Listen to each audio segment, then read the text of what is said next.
It's always funny to me when I hear atheists say, oh, there's no evidence of God.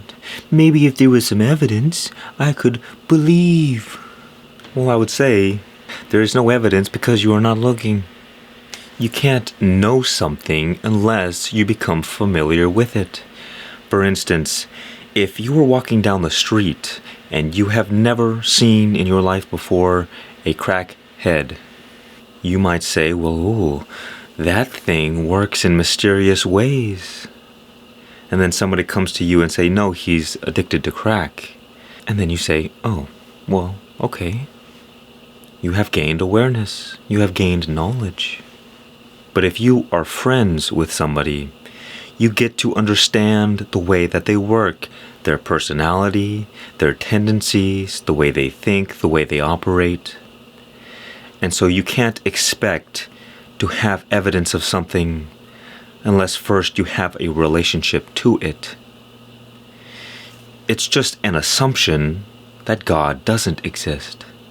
And it's not that you believe what you see. It's that you see what you choose to believe. When we come to these conclusions, these assumptions about the way that the world is, these assumptions shape the way we see the world. We think we see facts, we see objective evidence of things, but the fact is that our mind is always filtering reality. So we never see reality as it is, we can only see reality as we are. Now that doesn't mean there's not an objective reality. It's just that we do not experience it. Because you can never separate the object from the thing, the mind that observes that object. Now, sometimes we go through life and we experience great suffering, great troubles and things that burden us deeply. And if we are believers in God, we might call out and say, God, why have you forsaken me? Why have you done this to me? What did I do to deserve this? We feel that God's presence has left our life. But think of it this way. God is all-powerful. By definition, God is all-knowing. God, no matter what religion you are, even if you are an atheist, we're talking about the word God.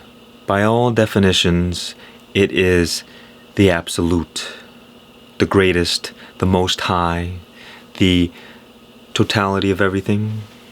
And so we have to ask ourselves the questions, strip the religious context out of God, and say, well, is there anything in existence that can be apart from God, that can be separate from God?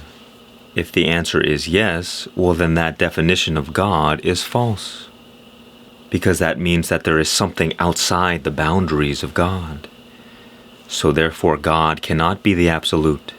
It cannot be the eternal, the infinite, the limitless. So the definition is wrong. And if the answer is no, there is nothing that can be separate from God. That means God can never be separated from you. So it is not possible for God's presence to leave your life.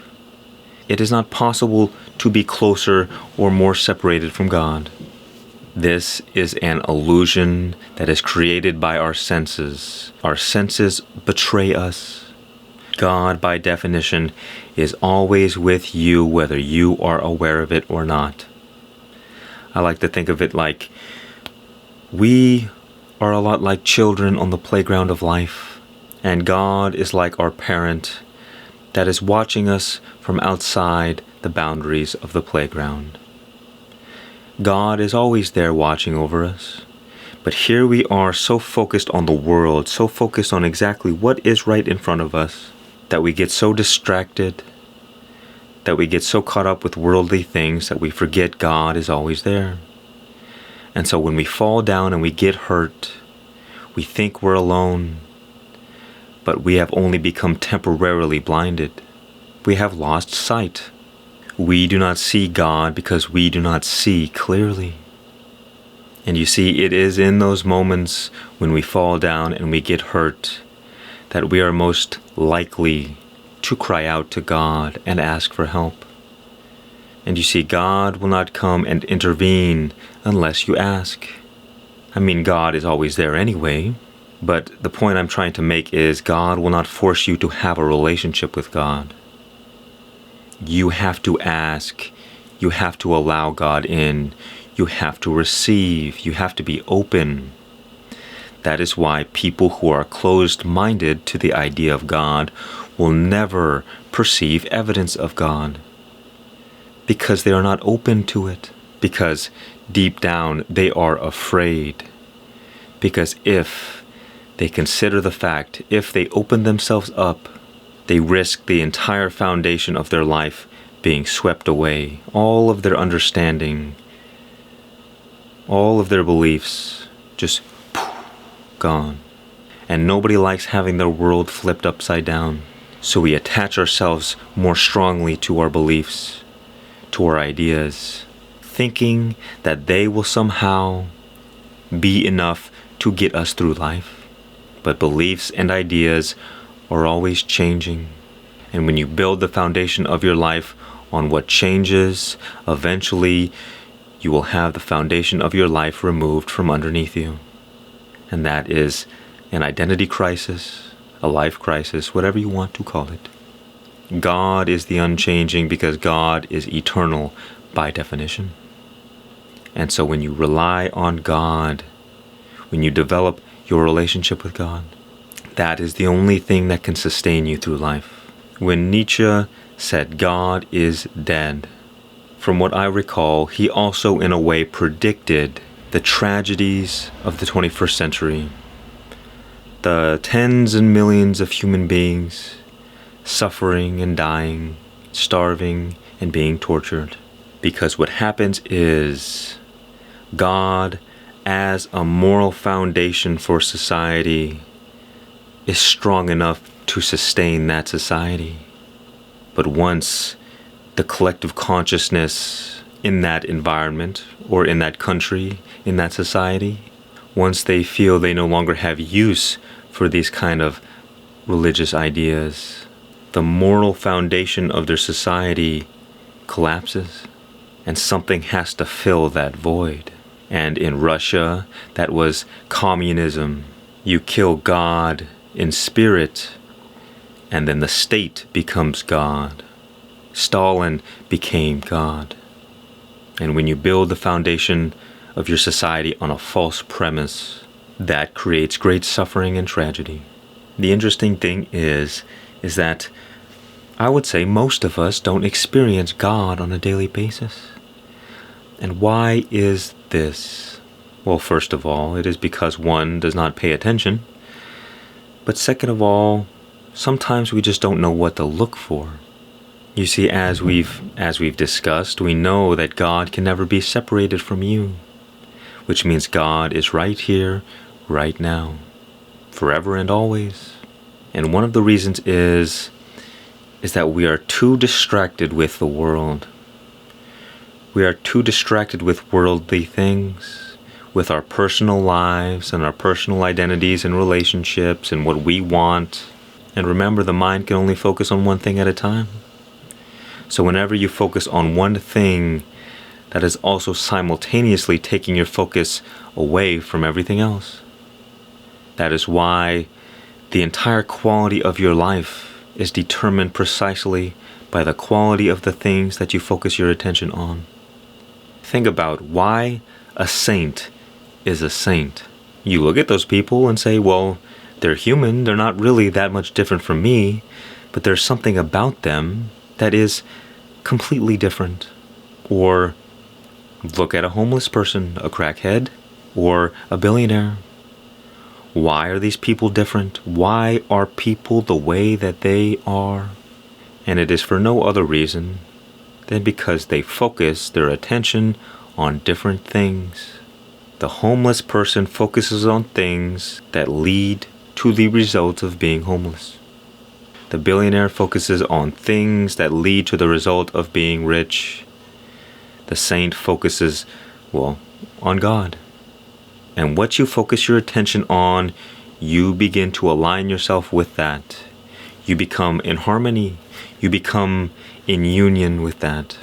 Because when you give your attention to something, you also are giving your energy to it, your life to it, your presence.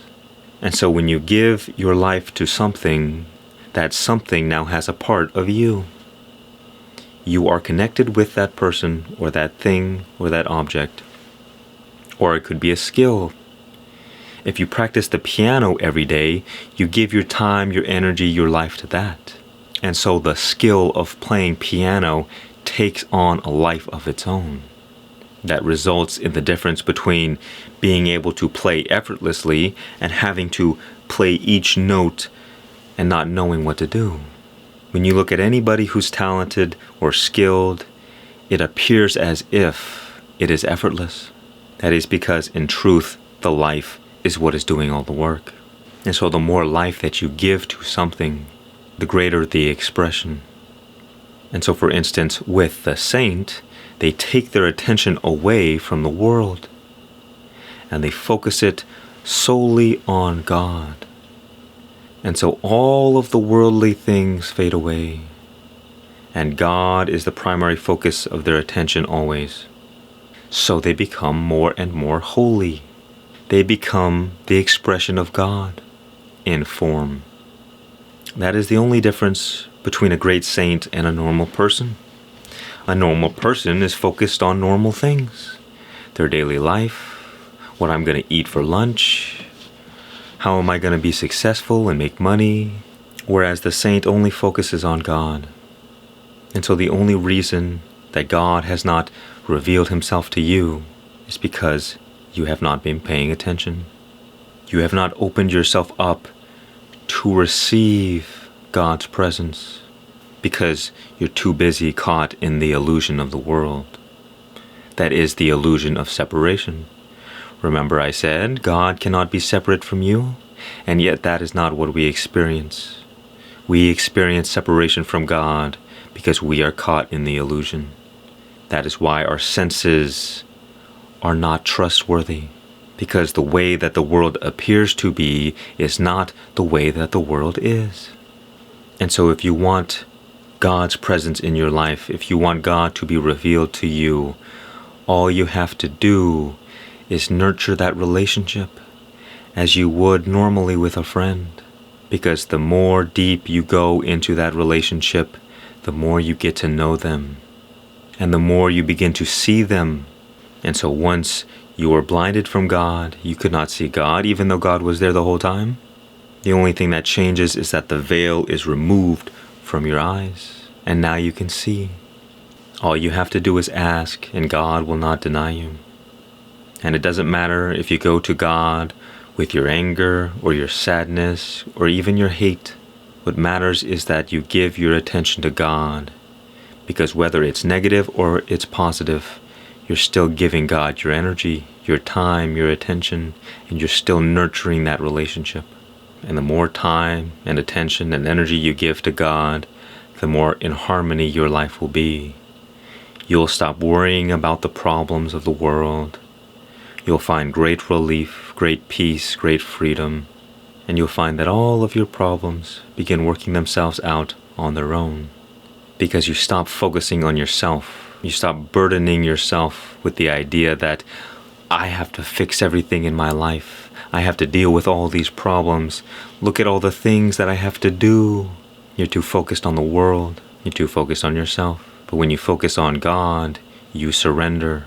Because why would you not give all of your burdens away to a higher power that experiences no burden, that can solve all of your problems in an instant? Why go through the hell of dealing with all of that yourself? Only when you are caught in the illusion does one do that. But when one enters into truth, they surrender and let go. I thank you for joining me today. Much peace and many blessings. I am Ray, and if you'd like to work with me, I have a link below for one-on-one spiritual guidance. Much love to you on this journey.